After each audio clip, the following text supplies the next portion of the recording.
சவுக்கால் அடிக்கப்பட்ட இயேசுவே,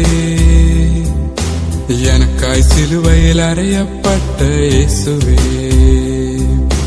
எனக்காய் சவுக்கால் அடிக்கப்பட்ட இயேசுவே,